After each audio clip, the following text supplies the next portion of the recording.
El contexto de este devocional es Génesis 3, 1 al 24. La serpiente era el animal más astuto de todos los que Dios el Señor había creado.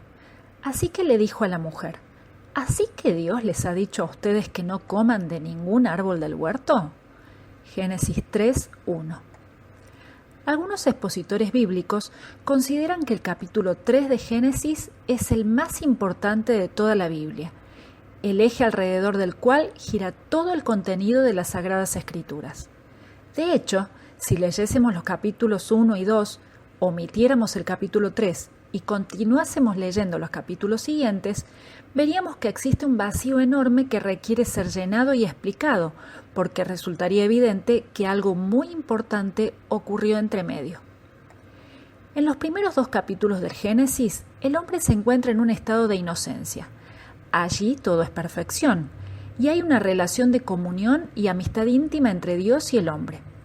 Sin embargo, al continuar leyendo a partir del capítulo 4, vemos que aparecen los celos, la ira, el asesinato, la mentira, la corrupción, la rebelión y una maldad en aumento.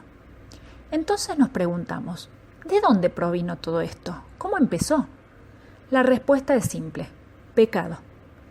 Estrictamente hablando, el pecado no se originó en el jardín del Edén, pero en lo que se refiere al ser humano, fue allí justamente donde comenzó. En el capítulo 3 de Génesis es donde todo comienza. Aquí es donde empieza el gran drama que se está representando en el escenario de la historia humana, el cual, después de casi 6.000 años, aún no ha llegado a su fin. Aquí es donde encontramos la explicación divina acerca de la actual condición caída y ruinosa de nuestra raza humana. Aquí aprendemos acerca de las sutiles estrategias de nuestro enemigo, el diablo. Aquí contemplamos la impotencia total del hombre para transitar por el sendero de la justicia sin contar con la gracia divina. Aquí descubrimos los efectos espirituales del pecado, los cuales empujan al hombre a huir de Dios. Aquí vislumbramos la actitud de Dios hacia el pecador culpable. Aquí observamos la tendencia universal de la naturaleza humana de cubrir su propia vergüenza moral a través de obras realizadas por sus propias manos. Aquí se nos enseña acerca de la provisión misericordiosa que Dios ha hecho para hacer frente a nuestra gran necesidad. Aquí comienza el flujo de eventos proféticos que corre a lo largo de toda la Escritura. Y aquí aprendemos que el hombre no puede acercarse a Dios a no ser que sea a través de un mediador. Los personajes principales en este capítulo son 2 criaturas. La primera es el ser humano. El hombre fue creado en estado de inocencia. No había pecado en él. Algunos cuestionan el hecho de que Dios haya permitido la existencia en el huerto de algo que tuviese la potencialidad de hacer que el hombre cayera en pecado. Sin embargo, el jardín del Edén nunca fue pensado por Dios como una especie de invernadero en el cual el ser humano estuviese aislado y protegido como una planta. ¿Por qué? Porque su carácter debía ser desarrollado y fortalecido, y eso solo era posible a través de la tentación. Además de esto, Dios no fue un tirano arbitrario en cuanto a las condiciones y prohibiciones que estableció. Él le había dicho a Adán que no debía comer del árbol del conocimiento del bien y del mal, porque si lo hacía, moriría. Sin embargo, aquel árbol no era el único del jardín del cual Adán podía alimentarse. En efecto, en el huerto había una gran abundancia de árboles que producían fruto, por lo tanto el hombre no tenía ninguna necesidad de comer de aquel árbol en particular. El hombre fue creado como un ser responsable, cuya tarea principal era dar la gloria a Dios a través de su obediencia y servicio. Él era una criatura que tenía la posibilidad de elegir. Sin embargo, falló en su elección. El segundo personaje en este capítulo es la serpiente. ¿De dónde vino? ¿Cómo se introdujo en el jardín del Edén? El relato bíblico deja muchos detalles afuera. Simplemente se nos dice que la serpiente estaba allí. Por sí solo, el texto no identifica a la serpiente como Satanás. Sin embargo, el resto de la Biblia deja en claro que efectivamente se trata de Satanás. Así fue expulsado el gran dragón, que es la serpiente antigua que se llama Diablo y Satanás, y que engaña a todo el mundo. Apocalipsis 12:9. Antes de su caída, Satanás había sido creado como un ángel del más alto rango e importancia. No obstante, en un momento determinado quiso ser igual o superior a Dios y colocó su voluntad en contra de la voluntad de Dios. Fue entonces cuando fue arrojado desde el cielo al más profundo de los abismos. ¿Cómo caíste del cielo, lucero de la mañana? ¿Cómo caíste por tierra, tú que derrotabas a las naciones? Tú que en tu corazón decías, subiré al cielo por encima de las estrellas de Dios y allí pondré mi trono.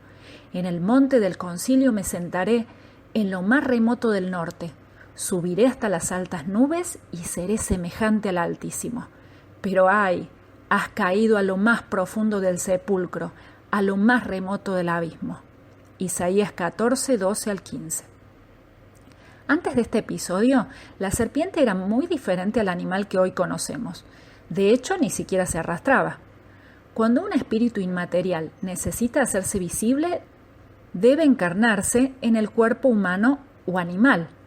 Esto fue lo que sucedió con el endemoniado de Gádara y luego en los cerdos, hacia los cuales salieron despedidos los demonios que salieron de él. En esta ocasión, para poder engañar al ser humano, Satanás escogió residir en el cuerpo de una serpiente. Muchos cuestionan o directamente se niegan a creer en la existencia de Satanás y de los demonios.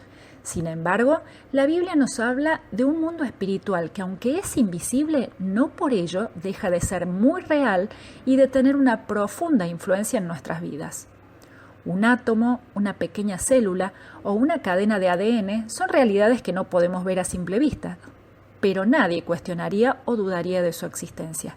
Del mismo modo, tampoco deberíamos negar la existencia del mal en la persona de Satanás y de sus secuaces demoníacos. Existen dos posturas extremas con respecto a la opinión que un cristiano puede tener de Satanás. Ambas son igualmente peligrosas. La primera es subestimar la realidad y el poder de Satanás. No hay nada que haga más feliz a Satanás que un cristiano que no cree en su existencia, pues eso le da la posibilidad de trabajar y desplegar sus estrategias con total tranquilidad. El cristiano que no crea que Satanás existe realmente no se mantendrá alerta. ¿Qué mejor ventaja que esa podría tener el diablo? La segunda es sobreestimar el poder de Satanás. Este es uno de los mayores errores que se han cometido, sobre todo dentro del ámbito cristiano. Aquellos que incurren en esta equivocación le atribuyen tanto poder a Satanás que éste aparece como el único responsable de todos los contratiempos y fallas que ocurren, e incluso de los pecados que las personas cometen deliberadamente. De ese modo, todo mal y todo pecado se asigna al obrar diabólico. Recuerda, dentro de la creación, el hombre es la criatura más inteligente. Sin embargo, Satanás es muchísimo más astuto que el hombre. Como dice R.C. Sproul, ante el diablo somos presas fáciles, por lo tanto jamás cometas el error de subestimar el poder de Satanás. Él es más fuerte que tú, más listo que tú, más engañoso de lo que tú nunca serás.